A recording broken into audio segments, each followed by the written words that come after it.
আগামী মাধ্যমিকের জন্য আমাদের আরো একটি ত্রিকোণমিতির ক্লাস আমরা করতে চলেছি। ত্রিকোণমিতির চ্যাপ্টার যেটি খুবই ভাইটাল চ্যাপ্টার স্টুডেন্টদের কাছে। তো ত্রিকোণমিতির কোন অনুপাত, এইখান থেকে একটা 3 নম্বরের অঙ্ক পড়বে। তো 302 পাতা 7-এর দাগের 2-এর অঙ্কটি আমি কষে দেখাবার চেষ্টা করছি। তো দেখা যাচ্ছে যে sin 60 cos square 30 tan square 45 into sec 60 এবং cosec 60, এই 4-5টা মান যদি ঠিকঠাক বসাতে পারি অঙ্কটা আমার সহজেই হয়ে যাবে। তো আমি মানগুলো বসাবার চেষ্টা করছি। x ইন্টু সাইন 60-র মান হচ্ছে √3/2, বসিয়ে দিলাম আমরা। cos 30-র মান হচ্ছে ঠিক সাইনের শুরু আর cos-এর শেষ, ঠিক যেমন আমরা শিখেছিলাম √3/2, এইটা হবে cos 30-র মান।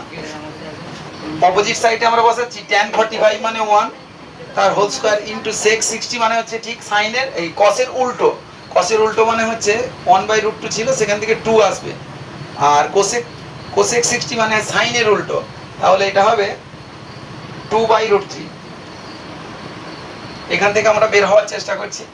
দেখা যাক, x ইন্টু √3/2 ইন্টু √3 এর স্কয়ার হচ্ছে 3 আর √2 এর স্কয়ার হচ্ছে 4 ইকুয়াল টু 1 এর স্কয়ার 1 ইন্টু 2, আর নিচে আছে 2। নিচে আমি আর √3 না লিখে আমি √3টাকে উপরে করে নিতে পারি, অর্থাৎ এইটু কেটে গেল, ওইদিকে আছে √3। আর এখানে দেখা যাচ্ছে কি যে 3√3 x ইন্টু 3√3 ডিভাইডেড বাই 4 দুগুণে 8, এটার সঙ্গে আচ্ছা √3 বোথ সাইড আমি ক্যান্সেলেশন করতে পারি, অর্থাৎ 3x equal to 8, x equal to 8/3, এটা ভাগ করলে 2 পূর্ণ 2 এর 3, এটাই অ্যান্সার। আজকে এই পর্যন্ত একদম ছোট।